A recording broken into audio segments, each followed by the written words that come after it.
आज प्रसंग अनुसार भगवान राघवेंद्र सरकार आग को जाऊँच आग को गला बेले पुरर नर नारी मैंने सब देखुं देखला ये किए बोली प्रश्न पचार गोटे विवाहिता नारी समाज में निजर मर्यादा रक्षा कर से कथा को बड़ सुंदर भाव आज प्रारंभ व्यासजी सूचना दौले जिते भगवती माँ सीता ठाकुराणी आग को जाइछन्ति सेतेबे पूरा नर नारी मैंने देखी कैवर्त पाखे पारि आसी ये अपूर्व सुंदर रूप को कौटी देखी ना पुरुष मैंने जिते देखुं भगवान राघवेंद्र सरकार रूप को मोहित हो जाती अभिभूत हो जाती लक्ष्मण भगवान को रूप को देखला पर से माने हतचकित हो जाती एमती रूप तो पूर्व के देखी नी ये किए कौटू आसी कहीं आसी महिला माने परस्पर भीतर कथबार्ता है सी कहे तू पचार सी कहे तू पचार सी कह तू पचार किए पचार साहस कूल पार साहस संग्रह कर पारना यार भितर भगवती सीता ठाकुराणी पाखे किसी महिला पहुंची किसी पुर नारी पहुंची एवं बड़ सुंदर भाव पचार कहले तमें किए आ भगवती माँ रूप एत सुंदर हो जो कंदर्प निजे से रूप को गढ़ला भगवान गढ़ी सारापर कंदर्प से हार मानुंट लज्जित हो जाती अपमानित हो जाती मनीष जीवन में जो अपमानित हो जाए से लज्जा पाए अर्थात कंदर्प सेठारे अपमानित बोध कर माँ भगवती रूपचर्या पाखे ये सुंदर रूप देखी कंदर्प लाजी जाऊँगी लज्जाशील अनुभव कर बड़ा सुंदर भाव सन्थ गोस्वामी से को कलम कर कोटि मनोज लजावनी हारी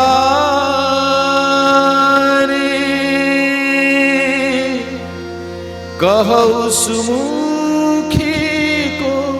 आए तुम्हारे कहई सुमुखी को आए तुम्हारे कहले गोटे कंदर्प होते जहाँ होता गोटे कंदर्प नुहे जड़े कंदर्प नुहे कोटि कोटि कंदर्प आसी लज्जाशील हो जाती बा भगवती रूपचर्या देखला पर आ साधारण मानव जो देखुंट पुर नर नारी जो देखुंट कथा किए बखाणे किए वर्णना कर सीता ठाकुराणी ये सुंदर रूप देखला पर सीता ठाकुराणी पुनः पचार कहले ये किए आगरे किए जाऊँगी पछरे किए जाऊँगी तमर परिचय कौन बड़ सुंदर भाव सीता ठाकुराणी जो मर्यादा रक्षा करछंती आम संस्कृति आम परंपरा रे माँ माने विवाहित हो गला परे विवाहिता महिला माने नारी माने केतेटा जगार केते जनक ना धरि न थांती जेमती शाशुर ना धरिबे नाही ससुरकर ना धरिबे नाही स्वामीकर ना धरिबे नाही मलासुरकर ना धरती नाही एमिति केतेटा जगार मर्यादा उल्लंघन करा जाए ना काले तांको अपमान हबो सेथिपय से माने ना सीधासलख धरि न थांती एवं स्वामी बोली के कहले से समय मते कुहा जाए ना है किंतु आजिकल समय तो बदल जाइए आपण माने एमिति देखिले नेटवर्किंग देखिले आपण माने 5G रे पाद देलेनी आउ किछि वर्ष पर 7G लॉन्च करछि तेणु मनुष्य तो पूरा हाई फाई हो गलानी जो समय जाइता से मर्यादा पूरा हाई फाई थिला किंतु एबे मर्यादा जिते मनुष्य डेभलपमेंट हाई फाई होती मर्यादा जाइता ही हो जाए जदि कहीं पचार तुम स्वामी का ना कौन ना मो मिस्टर आ हजबैंड ना है मिस्टर को ना सीधा सड़क कहीदेवे सांग हिसाब से डाके मिस्टर अमक तुम आस टोकाटोकी सब आजिकल सहर सभ्यता सब चलला ये सब तो आमर सहर सभ्यता अर्थ विदेश संस्कृति रे पश्चिमा संस्कृति रे आमे जो चलुचे वेस्टर्न कल्चर जो चलुचे ये गुड़ाक सब आम आपणाऊे कहले भारतर परंपरा भारतर जहाँ जहाँ सब रीतिनीति से भूल भाल कथा कही चलुचे से तेना मोर मिस्टर कना अमक समक बोली सीधा सड़क उच्चारण करि किंबा स्त्रीटर ना भी स्वामी तार सेमती कहीदे सांग भली व्यवहार करि इत्यादि इत्यादि किंतु माँ भगवती ठाकुराणी जो पचरा गला कहले कि किए आगरे किए पछरे किए आगरे किए जाउछंती एक कथा पचारा लोक सीता ठाकुराणी परिचय दौरान पचार आगरे किए अच्छा पछरे किए अच्छा सीता ठाकुराणी प्रथम कहले पछरे जी अच्छी तार परिचय देले ना किए सहज शुभाय सुभगत लगो रे କହିଲେ ଅତି ସରଳିଆଟା ଦେଖା ହେଉଛି, ଯେ ଗୋରା ହେଉଛି, ଗୋରା ଦେଖାଯାଉଛି, ସେ କିଏ କ'ଣ ତାର ନାଁ କ'ଣ ନା ତା ନାଁ ହେଉଛି ଲକ୍ଷ୍ମଣ। କାରଣ ଭାଉଜଟିଏ ଦିଅରର ନାଁ ଧରିପାରିବେ, ସେଥିପାଇଁ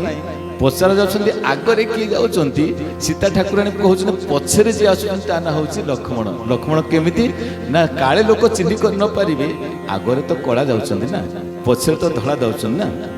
ଲକ୍ଷ୍ମଣ ଭଗବାନ ଗୋରା, ଭଗବାନ ରାଘବେନ୍ଦ୍ର ସରକାରଙ୍କର ଶରୀର ଶ୍ୟାମ,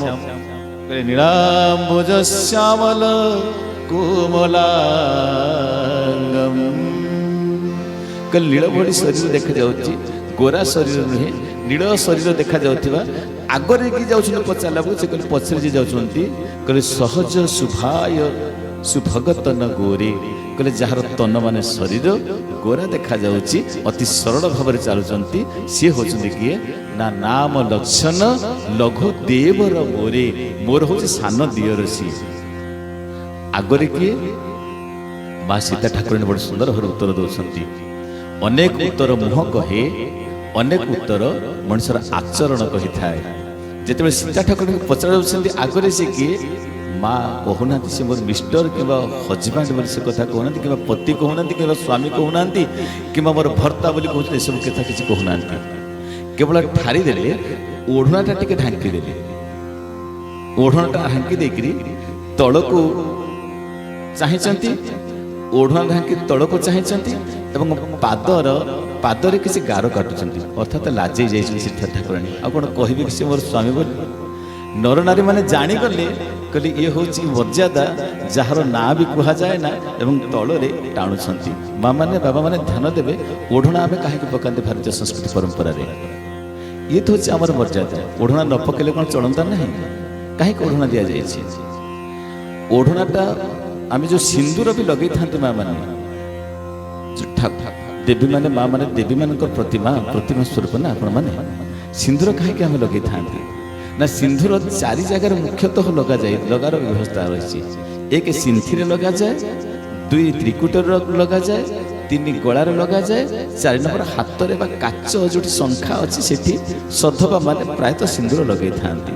ସିନ୍ଥିରେ ସିନ୍ଦୁର ଲଗାଇବାର ଅର୍ଥ ହେଉଛି ସ୍ୱାମୀଙ୍କୁ ସୁରକ୍ଷା ଦେବା। ଓଢ଼ଣାରେ ଢାଙ୍କି ରଖିଥାନ୍ତି, ଏହି ଓଢ଼ଣାରେ ଢାଙ୍କି ରଖିଲେ ସ୍ୱାମୀଙ୍କୁ ସୁରକ୍ଷା ମିଳିଥାଏ। ଦ୍ୱିତୀୟ ଯେତେବେଳେ ତ୍ରିକୁଟରେ ସିନ୍ଦୁର ଲଗାନ୍ତି, ହେ ସ୍ୱାମୀ ଏଇଟା ହେଉଛି ତ୍ରିକୁଟ ହେଉଛି ଗୋଟେ ବିଷର ସ୍ଥାନ, ଯେଉଁଠି ସିନ୍ଦୁରଟା ହେଉଛି ବିଷ, ଏଇଠି ଲଗାଇଲା ପରେ ତୁମେ ଥାଉ ଥାଉ ମୁଁ ଯେମିତି ଅୟଡେଙ୍ଗୁରାରେ ଯିବି, ସଧବା ହେଇକିରି ବିଦାୟ ନେବି, ତେଣୁ ଏଇଥିପାଇଁ ମୋର ଆୟୁଷ ଅଳ୍ପ ରହୁ, ତୁମର ଆୟୁଷ ଅଧିକ ରହୁ, ଏହି ସକାଶେ ମଥାର ତ୍ରିକୁଟରେ ସିନ୍ଦୁର ଲଗାଇଥାନ୍ତି। ଆଉ ଗଳାରେ ସିନ୍ଦୁର ଲଗାନ୍ତି, ମୋର କଣ୍ଠ, ମୋର କଥା, ମୋର ବ୍ୟବହାର, ମୋର କଥାବାର୍ତ୍ତା ସବୁବେଳେ ଯେମିତି ମିଠାରେ ପରିପୂର୍ଣ୍ଣ ହେଇଥାଉ। ମା ମାନେ ଆମର କଥାବାର୍ତ୍ତାରେ ମିଠା ରହୁଛି ତ, ମିଠାପଣ ରହୁଛି ତ? ହଁ, ଯେଉଁଠି ବ୍ୟବହାରିକ ସ୍ଥିତି ସେଠି ଭଲରେ ମିଠା, କିନ୍ତୁ ବାହାରେ ଆମେ ବଢ଼ିଆ ଆସେ, କିନ୍ତୁ ଭିତର ଘର ଭିତରେ ଶାଶୁ ପାଇଁ ବୋହୂର ଯେଉଁ ବାକ୍ୟ, ବୋହୂ ପାଇଁ ଶାଶୁର ଯେଉଁ ବାକ୍ୟ, ଆଉ ତାହା ନ କହିବା ଭଲ। ଆପଣମାନେ ତ ଅଙ୍ଗ ଅଙ୍ଗ ଅନୁଭବ କରୁଥିବା, ଆଉ କ'ଣ କହିବା? ଘର ଭିତରେ ଆମର ଅସଲ ସ୍ୱରୂପଟା ବାହାରୁଛି, ରୂପଟା ବାହାରୁଛି ବାହାରେ, ସ୍ୱରୂପଟା ବାହାରୁଛି ଘର ଭିତରେ। ମା ସୀତା ଠାକୁରାଣୀଙ୍କ ପାଖରେ ତାହା ନଥିଲା, ବାହାରେ ଯେଉଁ ସ୍ୱରୂପ ଭିତରେ ବି ସେହି ସ୍ୱରୂପ। ଚାରିକାନ୍ଥ ଭିତରେ ଯେଉଁ ଅବସ୍ଥା, ଚାରିକାନ୍ଥ ବାହାରେ ମଧ୍ୟ ଠିକ୍ ସେହି ଅବସ୍ଥା। ଆମେ ଅନ୍ତତଃ ରାମଚରିତ ମାନସ ଭିତରେ ଶ୍ରବଣ କରୁଛେ, ଏ କଥାକୁ ଆଲୋଚନା ପରିସରକୁ ନେଉଛେ, ଅନ୍ତତଃ ପକ୍ଷେ ଆମ ଚରିତ୍ରରେ ଏତିକି ଫୁଟି ଉଠିବା ଦରକାର ଯେ ଆମେ ମଧ୍ୟ ଭିତର ବାହାରକୁ ସମାନ କରିବାର ଆବଶ୍ୟକତା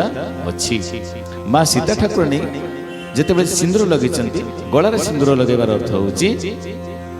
ଆମର କଥାଟା ମିଠା ହେବା ଦରକାର। ସେଥିପାଇଁ ବଡ଼ ସୁନ୍ଦର ଭାବରେ ଆମ ସଂସ୍କୃତି, ଆମ ପରମ୍ପରାରେ ବି କୁହାଯାଇଛି, ମଧୁର ବିନୟ ବଚନ।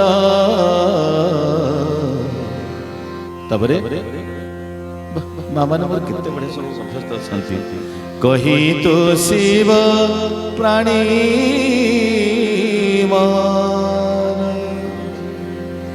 ମୋର ଗୁରୁଦେବ ସ୍ୱାମୀ ଅସମାନନ୍ଦ ସରସ୍ୱତୀ ସବୁବେଳେ କହନ୍ତି, କହିଲେ କର୍କଶ ବାକ୍ୟ ଯେବେଠାରୁ ମଣିଷ ଉଚ୍ଚାରଣ କରିଛି ସେବେଠାରୁ କଳିଯୁଗର ସୃଷ୍ଟି ହେଇଛି। କର୍କଶ ବାକ୍ୟରୁ ହିଁ କଳିଯୁଗ ଆସିଯାଇଛି। ଆମର କଥାଟା ଯେତିକି କଠିନ ହେବ, ଯେତିକି କଟୁ ହେବ, संपर्कटा सेतिकी तिक्त हब सेतिकी पिता हेजिब आम संपर्क को जदि रखा चाहिए प्रथम कथा हूँ बाणी बाणी तो दी प्रकार गोटे बाणी अर्थ दौड़ी जहाँ बंधा जाए आउ गोटे बाणी अर्थ कर्था जो थे मनीष बंधा पड़े मन बंधा हुए गोटे बाणी रे शरीर बंधा हुए पर आकार मुधन हर्षई बाणी बाणी रे दौड़ी दौड़ी रे कौन मनीष शरीर को बांधि हे किंतु बाणी अणरे दीर्घ ही होले सी जो बाणी कथा कथार मनुष्यर मन को बंधा जाए मनुष्यर मन को जब बांधिदेव से छाँकु छाँकु टाणी होकर आसो निजर हो तन को बा शरीर को बांधिले से निजर हो पारे बा न पारे तेणु आम जीवन में पाणीर मधुरतार आवश्यकता अच्छी से विशेषकर माँ मैंने काले केतबले माँ मान घर दायित्व आपण मैंने कहे कौन खाली माँ मैंने सिंदूर लगे पुओ मान गलार सिंदूर लगेबार आवश्यकता ना कि सी कौन खाली एमती कटु कथा कहते गाली गुलज करते आम कौन ठिका नहीं कि सी गलार सिंदूर लगेबू चारि जगह सिंदूर लगेबू से कौन लगेबार अधिकार से ना कि अच्छी लगेबा उचित चंदन से लगे था मथारे एवं गलार चंदन भी लगे था किंतु कथा होची माँ मान ऊपर घर दायित्व निश्चित होकर सब थाए एबे तो समय बदल जाइए आउ से कथा न कहवा भल मार्केटिंग पुओ मैंने कर माँ मैंने कर घरे पुरुष मैंने बजार कर माँ मैंने घर बजार सौदा कर पुरुष मान को समय न हो माँ मैंने भी कर बजार सौदा इत्यादि तेज जहाँ हो गलार मधुरता सकाशे गलार सिंदूर लगा जाए और चतुर्थ जगह स्थान हूँ हाथ शंखा जे कि सदा सर्वदा हे ठाकुरे हे दयामय हे कृपामय हे करुणामय मोर शंखा को मोर यही हाथ में पिंधि शंखाटा को वज्र भली करी रखि था तमें मोर स्वामी मुख को मुझे सदा सर्वदा देखुथी ये सकाशे शंखा सिंदूर व्यवस्था अच्छी माँ सीता ठाकुराणी काल काल धरिकी मथा उपर तांकर ओढ़नाटा को ढांकी थिले एथिपाई स्वामी को सुरक्षा देवा सकाशे ये तो गोटे प्रतीकात्मक कथा माँ सीता ठाकुराणी जिते देखिले पचार ये किए बोली स्वामी परिचय यही ढंगर देइछंती ये हूँ आम संस्कृति आम परंपरा तेरे कथा प्रसंग आगे